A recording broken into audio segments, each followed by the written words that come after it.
Stranger Things, jeden z najpopulárnejších a najobľúbenejších seriálov všetkých čias. Všetci, čo nežijú pod kameňom, o ňom už aspoň počuli, no a posledná séria vyšla už nejaký rok dozadu. Ale my sme sa konečne dočkali. Minulý týždeň vyšli len prvé 4 časti.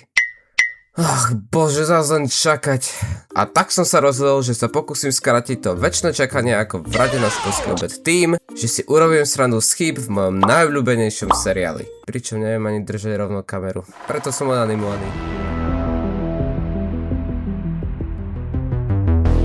Prvá časť začína pohľadom na malého Willa v Upside Down, ktorý váľa šunky v jeho luxusnom trojizbáku. Má šťastie, že nebýva niekde v centre mesta, lebo by si nemohol dovoliť ani len hej! Nevieš, že sa daj klopať?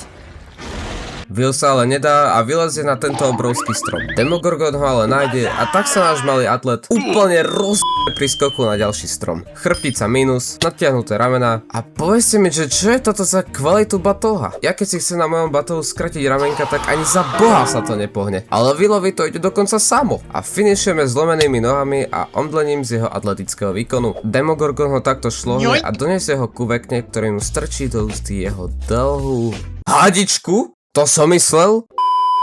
A tu sa musím zastaviť Willa, že toto je fakt nechutné. Nielen, že má cudziu hadičku v ústach, ale ešte mu tam aj púšťa nejakú tekutinu. Fakt hnus. Keď tak nad tým rozmýšľam, není Will gay? Počkaj. Po intre sme u Mikea doma spolu aj s ostatnými postavami. Majú raňajky a Mikeov otec to úplne nedáva. Literálne Mike tá jedna osoba nezavrie hubu. Po chaotických raňajkách všetci odídu z domu a začína ich bežný deň. Oni idú do školy, oni do roboty a Steve s Robin ponovom pracujú v rádiu. Komedické okienko. Viete, ako volajú Robin, keď si nájde robotu? Robin. Koniec komedického okienka. V strede vysielania sa niečo ale pokazí a tak Steve volá Dustinovi, aby mu pomohol. Ten ho ale ako správny kamarát pošle do Po smrti Eddieho Dustin nie je úplne v pohode. Nosí tričko Hellfire ako na jeho pamiatku, čo sa ale nepáči istým basketbalistom. Jeho kamaráti ho ale podržia a pomôžu mu. Potom vidíme Eleven, ktorá má na sebe 5 hviezd ako ja v GTAčku, keď omylom spôsobím globálnu katastrofu. Tej sa ale podarí uísť a miesto nej chytia decoy. Eleven tak pokračuje v jej tréningu, ktorý mi príde trošku cringe. Alebo len dostávam flashbacky na...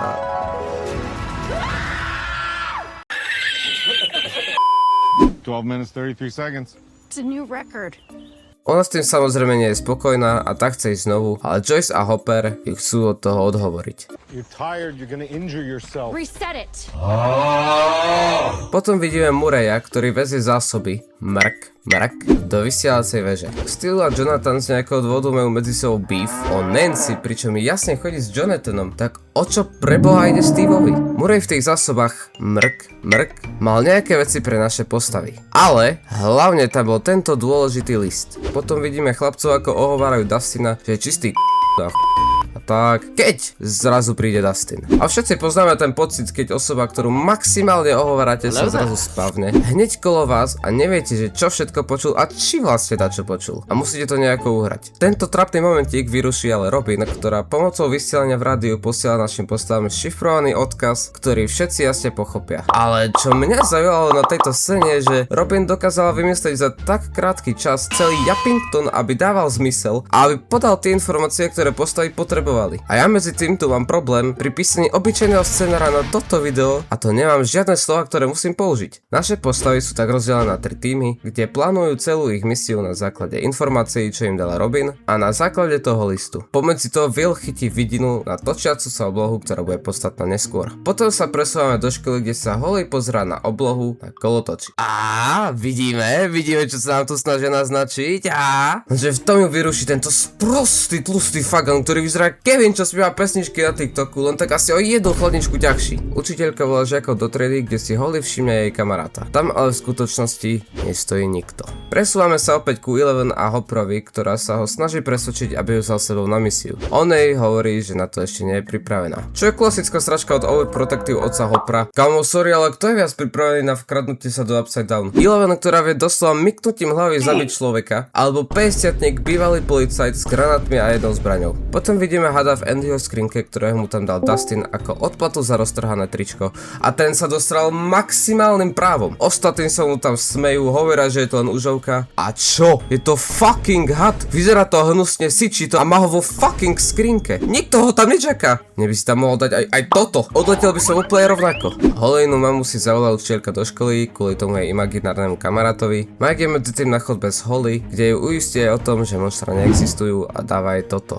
Whenever I'm feeling frightened or nervous, I just imagine that he's at my side. Mne sa páči, že Mike nosí sebou tie figurky úplne všade, lebo je pekné, že každý nosí sebou vec, na ktorú sa otočia, keď sa boja. Mike má figurku, ja mám telefón a babky majú modlitebnú knižku a fotku jej obľúbeného spasiteľa. Potom vidíme po prvýkrát Max, ktorá je stále v kome a ukazuje Kuši jej obľúbenú pesničku. V nemocnici pracuje ale aj Robinina priateľka. Robin jej prišiel oznámiť, že dnes s ňou nemôže ísť nikam, ale že jej to vynahradí, pričom sa trošku rozvášne a vidí ich pritom Will. A tu je to klasické klišé. Will ich uvidí a proste dropte jeho kolu na zem. Gratulujem Will, teraz nie sú mokré oni, ale tá podlaha. Potom, čo mu tá kola spadne, tak sa snaží maximálne nenápadne vypariť.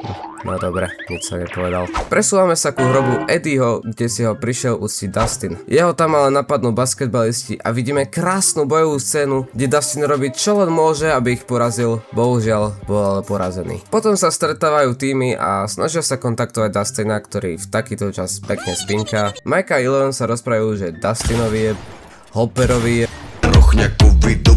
a povedzte mi, že ako strašne sociálne hlúpy musíš byť, aby si nevedel spojiť kabliky v hlave a nedojde ti, že Eddie zomrel, Dustin ho mal veľmi rád a že asi truchlí, doslova ešte nosí tričko jeho klubu. A tiež, že ti nedojde, že Hopper tam nechce Eleven, lebo sa o ňu bojí. Steel mal byť v dodávke s Dustinom, Dustin ale pekne spinká a tak ho musí nahradiť Jonathan. Potom sme u Holly doma, kde sa jej rodičia hádajú o tom, že Holly má imaginárneho kamaráta. A tak Holly uteka do jej izby.